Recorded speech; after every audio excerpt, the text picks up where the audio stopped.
بسم اللہ الرحمن الرحیم الحمدللہ رب العالمین الصلاۃ والسلام علی سید الانبیاء والمرسلین و اہل بیتہ الطیبین الطاہرین المعصومین اما بعد۔ آج ایک روایت کے سلسلے میں بتانا ہے، اور وہ روایت حضرت امام حسن اور امام حسین علیہم السلام کے بارے میں پیش کی جاتی ہے کہ ان دونوں شہزادوں نے شام میں جا کر معاویہ بن ابو سفیان کے ہاتھ پر بیعت کی۔ یہ روایت بعض علماء کرام نے اپنی کتابوں میں بھی لکھا، اور بعض خطباء نے اپنی تقاریر میں بھی، اپنے خطبوں میں بھی اس روایت کو پیش کیا ہے۔ اور یہ روایت پیش کرنے کا مقصد یہ ہے کہ حضرت امام حسن اور امام حسین نے امیر شام کو خلیفہ مان لیا تھا اور ان کے ہاتھ پر انہوں نے بیعت کی تھی۔ میں نے اصل بتانا یہ ہے کہ اس روایت کی حیثیت کیا ہے، اسنادی حیثیت کیا ہے اور متن کی حیثیت کیا ہے، از لحاظ سند، از لحاظ متن۔ قبل اس کے کہ اس روایت کی اسناد پر اور اس کے متن پر گفتگو کی جائے، سب سے پہلے اس اصل روایت کو دیکھا جائے کہ وہ روایت کا متن کیا ہے۔ معزز ناظرین، یہ روایت رجال کشی کی پیش کی جاتی ہے۔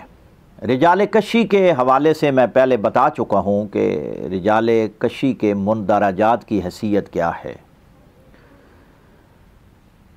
اب میں صرف روایت کے بارے میں بتاؤں گا کہ یہ روایت رجال کشی، میرے پاس جو نسخہ ہے یہ کربلا کا طبع ہے، اس کا صفحہ 102 ہے۔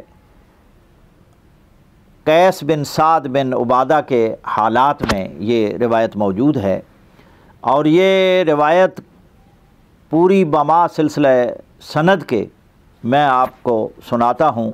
روایت یہ ہے کہ جبرائیل ابن احمد و ابو اسحاق حمدوی و ابراہیم ابنا نصیر قالوا حدثنا محمد بن عبد الحمید العطار الکوفی عن یونس بن یعقوب عن فضل غلام محمد بن راشد قال سمعت ابا عبداللہ علیہ السلام یقول ان معاویۃ کتب الی الحسن بن علی صلوات اللہ علیہما ان اقدم انت والحسین و اصحاب علی فخرج معہم۔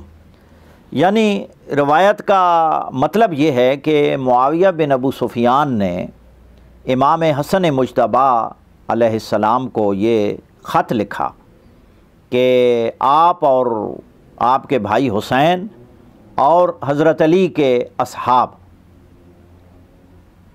شام آئیں، میرے پاس آئیں۔ فخرج معہم قیس بن سعد بن عبادہ الانصاری رضی اللہ تعالی عنہ۔ حضرت امام حسن مجتبیٰ اور حضرت امام حسین شہید کربلا کے ساتھ جب یہ مدینہ سے چلے تو ان کے ساتھ حضرت سعد بن عبادہ رضی اللہ تعالی عنہ کے بیٹے قیس بھی ساتھ تھے۔ وقادم الشام فآذن لهم معاویۃ وعد لهم الخطباء۔ کہتے ہیں کہ یہ شام میں تشریف لے گئے اور معاویہ بن ابو سفیان نے ان کو اندر آنے کی اجازت دی، اور ان کے لیے بہت سارے خطباء جمع تھے وہاں امیر شام کے دربار میں۔ فقال، معاویہ بن ابو سفیان نے کہا، یا حسن قم فبایع، اے حسن اٹھو بیعت کرو۔ فقام، آپ کھڑے ہوئے، فبایعا، آپ نے بیعت کی۔ ثم قال للحسین علیہ السلام، پھر امام حسین علیہ السلام سے کہا، قم فبایع، اٹھو بایت کرو، فقام فبایع، امام حسین بھی اٹھے اور انہوں نے بایت کی، ثم قال یا قیس قم فبایع، پھر حضرت قیس بن سعد سے کہا گیا کہ آپ بھی اٹھو اور بایت کرو۔ اس کے بعد جب قیس کو کہا گیا تو قیس نے امام حسین علیہ السلام کو دیکھا، امام حسین علیہ السلام کی طرف نظر کی، ینظر ما یامرہ، دیکھا کہ امام علیہ السلام کیا حکم فرماتے ہیں۔ فقالا، یعنی امام حسین علیہ السلام نے فرمایا، یا قیس انہ امامی، اے قیس امام حسن میرے امام ہیں، جب انہوں نے بیعت کر لی ہے تو آپ بھی بیعت کر لیں۔ یہ روایت عام حلقوں کی طرف سے پیش کی جاتی ہے، بعض علماء بھی پیش کرتے ہیں۔ آئیے دیکھتے ہیں کہ اس روایت کی اسنادی اور درایتی، یعنی از لحاظ سند از لحاظ درایت اس کی حیثیت کیا ہے۔ اس کے سلسلے سند میں 2 راوی مجہول ہیں۔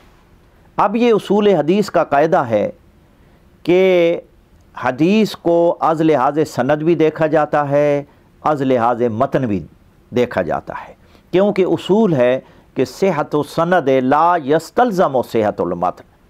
اگر روایت کا حدیث کی روایت کی سند ٹھیک ہے تو ضروری نہیں ہے کہ متن بھی صحیح ہو۔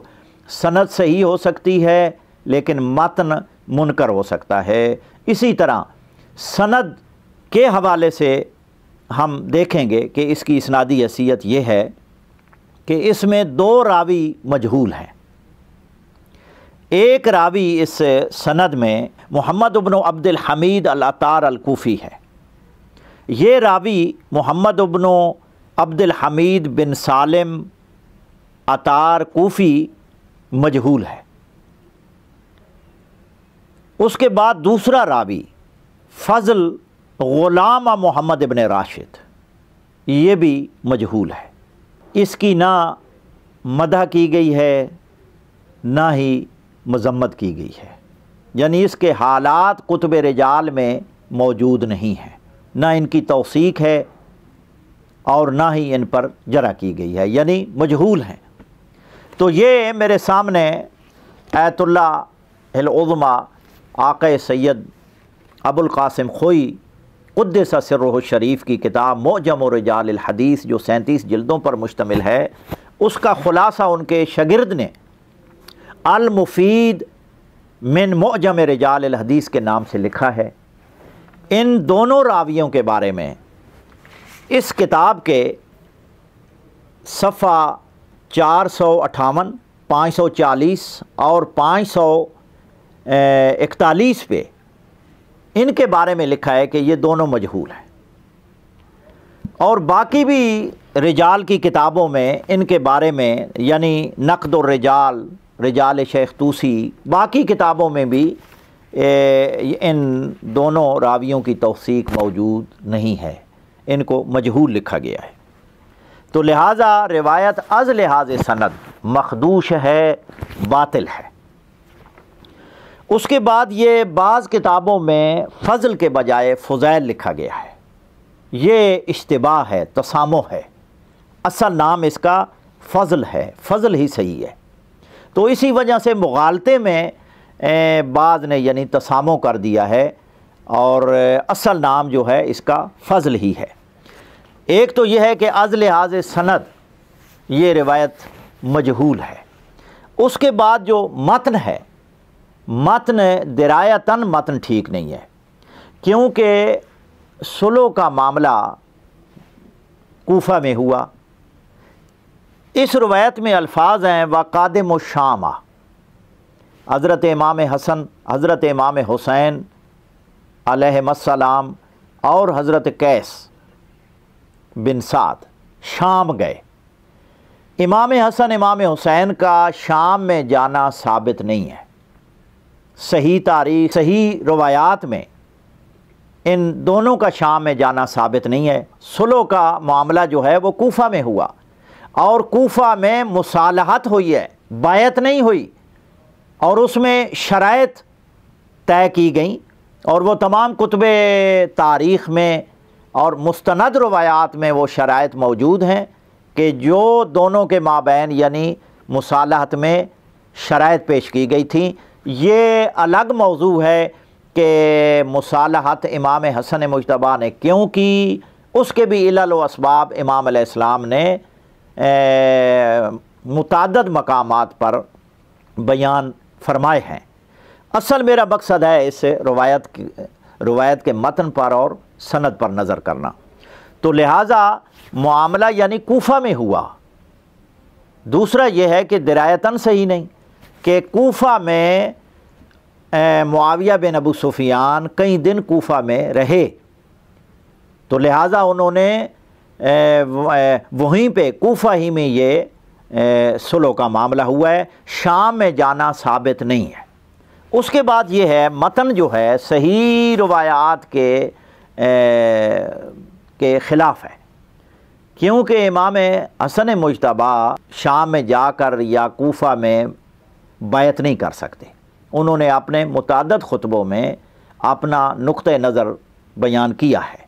اب میرے سامنے یہ معجم الکبیر طبرانی ہے، اس کا صفحہ نمبر 72 ہے اور روایت نمبر 2698 2699۔ اس روایت میں امام علیہ السلام کا خطبہ موجود ہے اور یہ خطبہ صحیح السند ہے، اس کی سند بالکل ٹھیک ہے، اور یہ خطبہ امام طبرانی نے انتہائی مختصر الفاظ میں لکھا ہے، قطع و برید کے ساتھ درج کیا ہے۔ اسی طرح علامہ ابن حجر مکی حیتمی نے بھی تطہیر الجنان میں اس خطبے کو درج کیا ہے اور اس کی توثیق بھی کی ہے اس خطبے کی، لیکن انہوں نے بھی مختصر لکھا ہے۔ باقی کتابوں میں اس کو تفصیل سے لکھا گیا ہے، مثلا جمہرۃ خطب العرب، مصر کے سکالر ہیں، انہوں نے اس خطبے کو اپنی کتاب میں مکمل لکھا ہے، باقی کتابوں میں بھی موجود ہے۔ اس خطبے میں امام علیہ السلام نے اپنا موقف بیان کر دیا ہے، تو لہٰذا ان کا بیعت کرنا، شام جانا، یہ قطعاً باطل ہے اور صحیح تاریخ کے مخالف ہے۔ لہٰذا یہ روایت از لحاظ سند از لحاظ متن دونوں طرح باطل ہے اور جھوٹی ہے اور من گھڑت ہے۔ وآخر دعوانا ان الحمد للہ رب العالمین۔